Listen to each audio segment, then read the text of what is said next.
Assalamualaikum warahmatullahi wabarakatuh. Halo teman-teman. Hari ini kita akan belajar cara mencari arus total dalam rangkaian AC menggunakan hukum tegangan Kirchhoff. Tenang, kita bakal pecahin langkah-langkahnya satu per satu supaya gampang kita pahami. Ayo kita langsung saja mulai. Yang pertama, menentukan impedansi masing-masing komponen. Kita perlu menentukan masing-masing impedansi komponen yang ada pada rangkaian AC.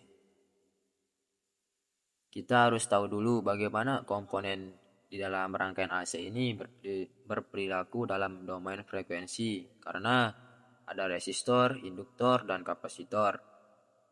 Ini semua kita ubah dulu semuanya ke bentuk impedansi kompleks.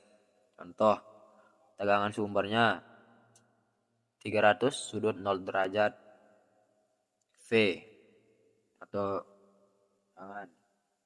Terus induktornya dengan simbol L sama dengan 5 ohm. Bentuk impedansi kompleksnya yaitu ZL sama dengan J5.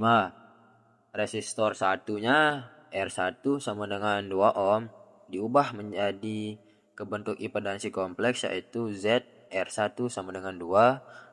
Terus kapasitornya dengan simbol C sama dengan 1 farad diubah ke bentuk impedansi kompleks yaitu ZC sama dengan min J1, dan resistor 2-nya yaitu R2 sama dengan 4 ohm diubah menjadi impedansi kompleks ZR2 sama dengan 4. Oke, setelah kita ubah semuanya ke bentuk impedansi, sekarang kita bisa lanjut persamaan hubungan tegangan Kirchhoff.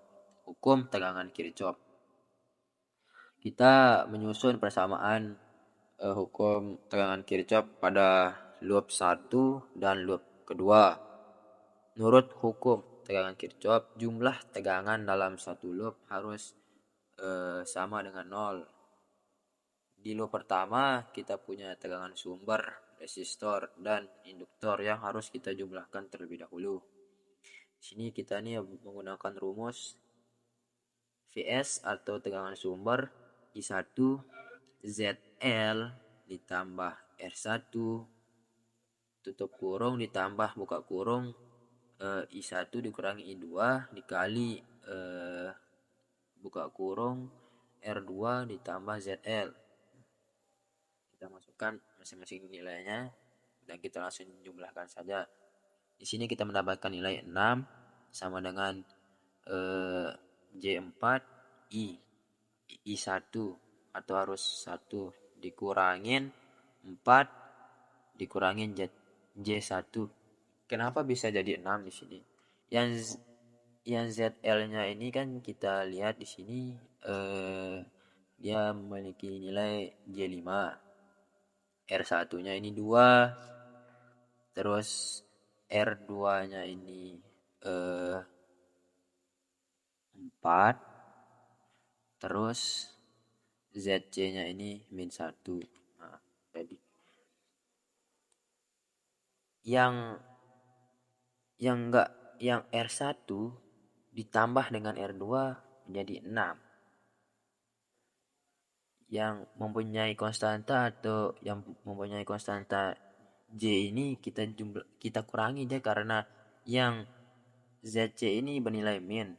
Jadi J5 dikurangi sama J1 sama dengan 4. Nah, begitulah kira-kira penjelasannya. Lanjut, sekarang kita lanjut ke loop yang kedua. Di sini karena tidak ada sumber tegangan, berarti jumlah tegangan di loop ini kita taruhin 0. Jadi rumusnya 0 sama dengan atau 0 tegangan sumber sama dengan I2 ZC ditambah R2 ditambah I2 dikurangi I1 dikali 4 dikurangin J1. 0 sama dengan 8 dikurangi J2 dikurangi I1 dikurangi 4 J1. Kenapa di sini ada 8? Karena pada Karena pada rumus loop yang kedua ini yaitu I2 ZC ditambah R2 ditambah I2 dikurangi I1 dikali R. 4 J1 ditambah I2 dikurangi I2 dikali 4 dikurangi J1. 4 ditambah 4 sama dengan 8. Nah, min J1 dikurangi J1 jadinya nih penjumlahan ya. Dijumlahin dia jadi J2 jadinya, tapi tetap dikurangi. Jadi dipecah dia. I2 tuh buka kurung 8 dikurangi J2 dikurangi I1. Nah, I1-nya ini turun aja. 4 dikurangi J1. Jadi 4 dikurangi J1 dikali I1 sama dengan 8 dikurangi J2 dikali I1. Ini persama yang kedua. Nah, sekarang kita sudah punya dua persamaan dengan dua variabel yaitu I1 dan I2. Kita bisa gunakan metode substitusi untuk menyelesaikannya. Dari persamaan 2 kita gabung atau kita ekspresikan I2 ke dalam I1 dengan rumus I2 sama dengan 4 dikurangi J1 dikali I1 per dari persamaan 2-nya 8 min atau 8 dikurangi J2. Masukkan ke dalam persamaan 1 yaitu 300 sudut 0 derajat sama dengan 6 ditambah J4 dikali I1 dikurangin 4 dikurangi J1 dikali persamaan yang di atas pada yang kedua ini. Dari persamaan yang kedua hasil ekspresi dari I2 ke dalam I1 yaitu 4 dikurangi J1 dikali I1 per 8 dikurangi J2. Dan setelah kita hitung hasilnya menunjukkan yaitu I1 sama dengan 33,10 dikurangin J 37,24. Sekarang kita ubah ke dalam bentuk polar. Sekarang kita ubah arus ini ke dalam bentuk polar biar lebih gampang kita baca atau kita mengerti.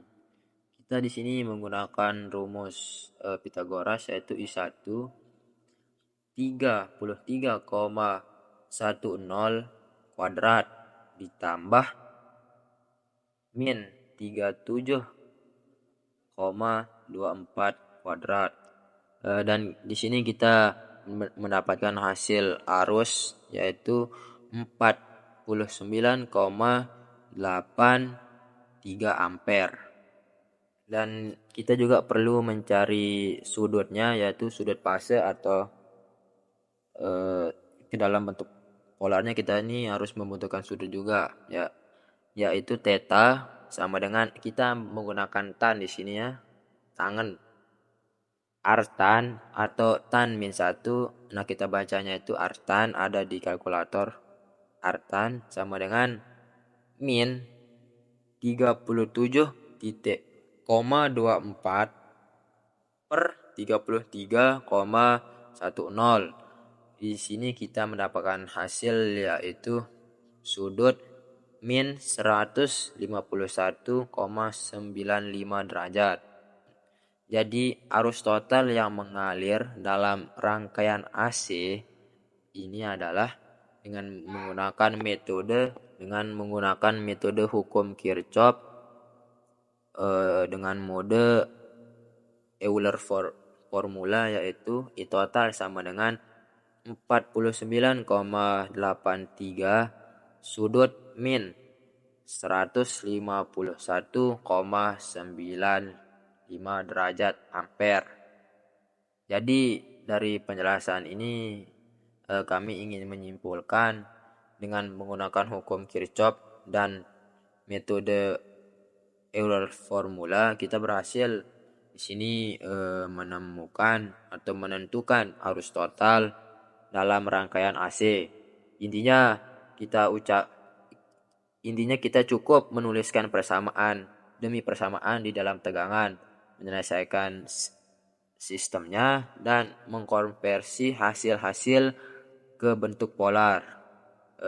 Semoga penjelasan ini membantu teman-teman untuk bisa memahami tentang penggunaan hukum Kirchhoff dengan mode atau dengan metode Euler formula.